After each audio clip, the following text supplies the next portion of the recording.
Butter is one of the oldest foods humans have ever made. For centuries, it was simple: cream, churned, salted if needed, eaten. No additives, no stabilizers, no mystery ingredients. Just fat, flavor, and nourishment. But modern butter? That's a different story. Today, many butter products sold in grocery stores are so heavily processed that they barely resemble the food our grandparents knew. Some are diluted with water. Others rely on artificial coloring. Some contain emulsifiers, preservatives, or are produced from milk sourced through industrial systems that prioritize yield over quality. Even worse, many brands use high-heat processing that destroys fat-soluble vitamins like A, D, E, and K2, the very nutrients that made butter valuable in the first place. What looks like butter, spreads like butter, and melts on toast may actually behave very differently inside your body. Today, we break down the 7 worst butter brands you should avoid, explain why they fall short, and show you what real butter should look like if you care about your health.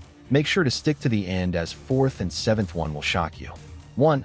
Country Crock Original. Let's start with one of the most misleading products in the butter aisle. Country Crock is not butter. Despite being placed next to real butter in stores, Country Crock is a vegetable oil spread. Its primary ingredients include soybean oil, palm oil, and other refined seed oils, along with emulsifiers and artificial flavoring. Seed oils are highly processed, often extracted using chemical solvents, and are extremely high in omega-6 fatty acids. Excess omega-6 intake has been linked to chronic inflammation, metabolic dysfunction, and cardiovascular stress when consumed regularly. Country Crock also relies on artificial coloring to achieve its butter-like yellow appearance. Real butter gets its color naturally from beta-carotene and grass-fed cream, not from dyes. Calling this butter is a triumph of marketing, not nutrition. 2. Imperial Margarine. Imperial margarine is another relic of an era when fat was misunderstood and vegetable oils were marketed as a health breakthrough. This product is fully hydrogenated and chemically stabilized, designed to survive months on shelves without spoiling. That shelf stability comes at a cost: aggressive processing, emulsifiers, and oxidized fats. Although many margarines have removed trans fats on paper, the hydrogenation process still alters fat structure, creating compounds the human body did not evolve to process efficiently. Imperial contains little to no naturally occurring vitamins and provides none of the fat-soluble nutrients found in real butter. This is not a food your body recognizes as nourishment. It's an industrial lubricant with flavoring. 3. Bluebonnet. Bluebonnet markets itself with nostalgic imagery, but its ingredient list tells a modern, industrial story. Like many spreads, Bluebonnet is built on refined vegetable oils, water, emulsifiers, preservatives, and artificial color. The product is engineered to spread easily straight from the fridge, something real butter doesn't do without warming. That convenience is achieved by breaking down fat structures and adding stabilizers, which changes how your body processes the product. There are no natural enzymes, no beneficial fatty acid balance, and no vitamin K2, an essential nutrient for calcium metabolism that is naturally present in real butter. Bluebonnet is designed for texture, not health. 4. I can't believe it's not butter. The name itself is the warning. This product isn't butter, and the reason you can't believe it is because flavor chemists worked very hard to replicate butter's taste without using cream. The base is a blend of seed oils, including soybean and canola oil, combined with emulsifiers, preservatives, and artificial flavor compounds that mimic dairy fat. These flavor compounds don't nourish the body. They simply trick your taste buds. Repeated consumption of these ultra-processed fats has been associated with increased inflammation markers and impaired lipid metabolism. Unlike butter, which contains short and medium-chain fatty acids that the body can quickly use for energy, these oils are stored more easily as fat. This is imitation food by design. 5. Land O'Lakes. Spreadable butter with canola oil. Land O'Lakes does sell real butter, but this version is where problems begin. To make the butter spreadable straight from the fridge, the company blends real butter with canola oil, a highly refined seed oil. While marketed as a convenience upgrade, this blending fundamentally changes the nutritional profile. Canola oil undergoes extensive processing and deodorization. It adds omega-6 fats, dilutes butter's fat-soluble vitamins, and introduces oxidative instability. What you're left with is less butter, more industrial oil, and fewer benefits. If butter has to be modified to be usable, that's usually a sign it's being pushed beyond its natural state. 6. Parquet. Parquet is another margarine product that continues to exist largely because of legacy branding. Its base ingredients include soybean oil, palm oil, water, emulsifiers, and artificial flavoring. While marketed as cholesterol-friendly decades ago, modern nutritional science no longer supports that claim.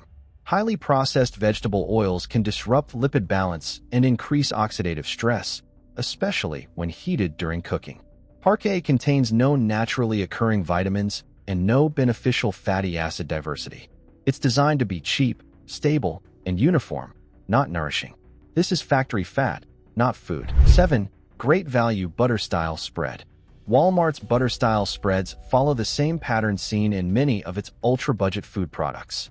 Instead of cream, the foundation is refined vegetable oils, water, stabilizers, and artificial coloring. The product is optimized for cost efficiency and shelf life. Because these spreads are water-based emulsions, they often separate when heated, behave unpredictably in cooking, and lack the satiating quality of real butter. From a metabolic standpoint, these products spike hunger faster and fail to provide the sustained energy real dairy fat offers. Cheap butter substitutes cost you more in the long run. Why these butter brands are a problem? The issue isn't just taste, it's processing. Real butter contains saturated fats that are stable under heat, naturally occurring vitamins A, D, E, and K2, short-chain fatty acids that support gut health, anti-inflammatory compounds when sourced properly. Ultra-processed spreads contain refined seed oils, artificial colors and flavors, emulsifiers that alter digestion, oxidized fats that stress the body. One nourishes, the other imitates. How to choose real, healthy butter. If you want butter that actually supports your health, here's what to look for. 1. Ingredients list should be short. The best butter has one ingredient, cream. Salt is optional. 2. Prefer grass-fed when possible. Grass-fed butter contains higher levels of omega-3s and vitamin K2. 3. Expect natural color variation. Real butter varies from pale to deep yellow depending on season and feed. 4. Crystallization and firmness are normal. Butter should be firm when cold. Spreadability straight from the fridge is a red flag. 5. Avoid butter-style or spreadable labels. These almost always indicate added oils or processing. Final takeaway. Butter didn't become unhealthy. The industry changed it. What was once a simple, nourishing fat has been diluted, replaced, and chemically altered to meet shelf life demands and profit margins. The worst butter brands aren't just bad, they're imposters pretending to be something they're not. If your butter has more ingredients than your breakfast plate, it's time to walk away. Real butter is still out there. You just have to know what to avoid. And more importantly, you have to understand why the modern food system worked so hard to replace it. Because butter didn't disappear by accident. It was pushed aside, slowly, deliberately, and very profitably. To understand why so many terrible butter substitutes exist today, you have to go back to the moment butter became a problem instead of a staple. For most of human history, butter was not controversial. It was valued. In colder climates, it was survival food. In agrarian societies, it was a sign of wealth and stability. Butter provided dense calories, preserved easily with salt, and delivered fat-soluble vitamins in a form the human body could actually use. Then came the industrial age. As food production scaled, corporations realized something uncomfortable about butter. It couldn't be easily manipulated. Butter required cows. Cows required land, feed, labor, and time. Butter spoiled. Butter varied by season. Butter resisted standardization. That made it expensive. At the same time, industrial seed oils, soybean, corn, cottonseed, canola, were becoming incredibly cheap. These oils were originally waste products of other industries. Cottonseed oil, for example, came from cotton production and was initially toxic. It had to be chemically refined to be edible at all. But once refined, these oils had a huge advantage. They were shelf-stable. They were uniform. They were cheap. And they could be produced at massive scale. The only problem? They tasted terrible, so food scientists got to work. Through hydrogenation, emulsification, deodorization, and artificial flavoring, manufacturers learned how to turn industrial oils into something that resembled butter. Not nutritionally, not biologically, just visually and texturally. That was the birth of margarine and butter spreads. And from that moment on, butter wasn't just food, it became competition. Marketing campaigns in the mid-20th century began painting butter as old-fashioned, unhealthy, and irresponsible. Saturated fat was blamed for heart disease. Margarine was marketed as modern, scientific, and doctor-approved. This narrative stuck, even as the science evolved, and later revealed that trans fats and ultra-processed seed oils were far more dangerous. The damage was done. Butter had already been pushed out of millions of homes. What replaced it wasn't better. It was cheaper, and that distinction matters. Because when companies sell butter-style products today, they aren't trying to nourish you. They're trying to maximize shelf life, minimize cost, and ensure consistency across millions of units. Nutrition is incidental. That's why ingredient lists balloon. That's why color is added artificially. That's why spreads stay soft straight from the fridge. None of that is natural. It's engineered. And engineering food has consequences. When you consume ultra-processed butter substitutes regularly, your body doesn't process them the same way it processes real dairy fat. Seed oils oxidize easily, especially when heated. Oxidized fats contribute to cellular stress and inflammation. Emulsifiers, added to keep oil and water mixed, can interfere with gut lining integrity. Studies increasingly link emulsifiers to microbiome disruption, which affects digestion, immunity, and even mental health. Artificial flavors don't provide nutrition. They provide signals that tell your brain, this tastes rich, even when your body receives none of the nutrients it expects. That mismatch matters. When your body tastes fat, but doesn't receive real fat-soluble nutrients, satiety signals weaken. You feel less satisfied. You crave more food sooner. Over time, this can contribute to overeating and metabolic dysfunction. Real butter behaves differently. Butter contains short and medium-chain fatty acids that are rapidly metabolized for energy. It supports hormone production, especially when consumed in reasonable amounts.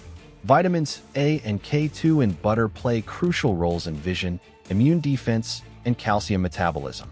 This is why traditional cultures that consumed butter and ghee, often in large quantities, did not experience modern chronic disease patterns. The issue was never butter. It was what replaced it. Another critical factor is heat stability. Butter, despite decades of bad press, is remarkably stable when cooked at moderate temperatures. Its saturated fat structure resists oxidation far better than polyunsaturated seed oils. Many butter substitutes, however, break down quickly under heat. When you cook with margarine or butter-style spreads, you're often heating refined oils that oxidize, producing harmful byproducts. So the damage doesn't just come from eating these products cold on toast. It comes from cooking with them daily. Scrambled eggs, grilled sandwiches, pan-fried vegetables, baking. Each time, those oils degrade further. This is why traditional cooking fats, butter, ghee, tallow, were used for centuries. They were stable, predictable, safe. Modern spreads are none of those things. Another reason the worst butter brands persist is consumer confusion. Grocery stores deliberately place butter substitutes next to real butter.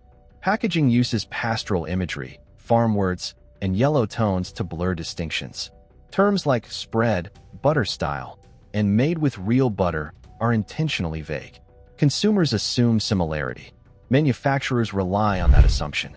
But legally, many of these products cannot call themselves butter, and that alone should tell you something.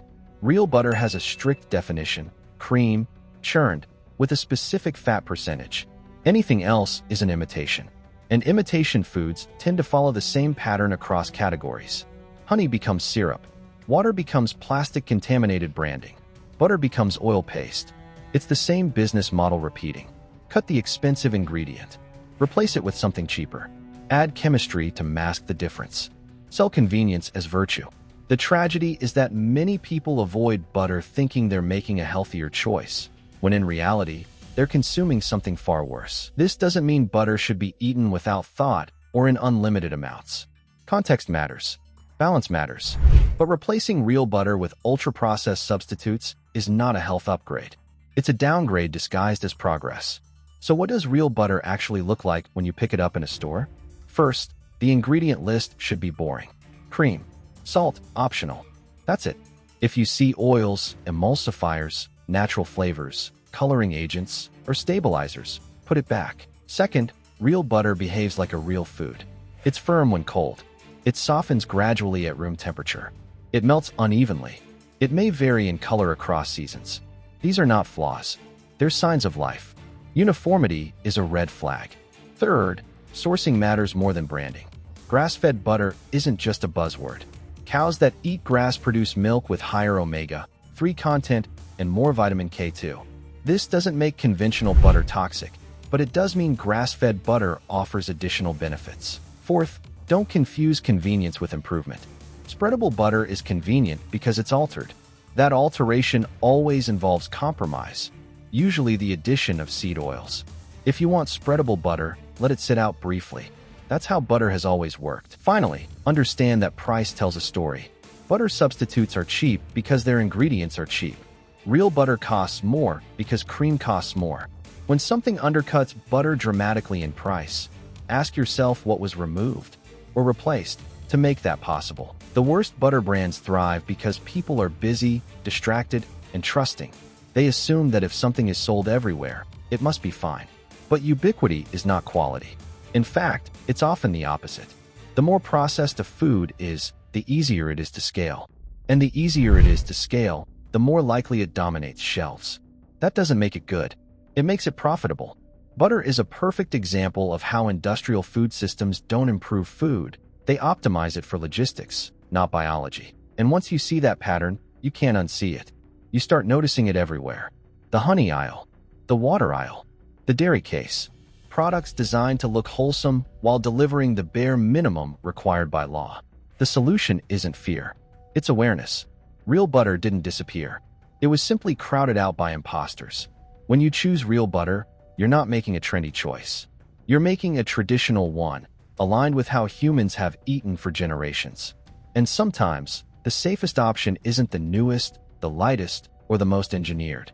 It's the one that hasn't changed much at all. That's the quiet power of real food. And it's exactly what the worst butter brands are trying to imitate, without ever truly becoming.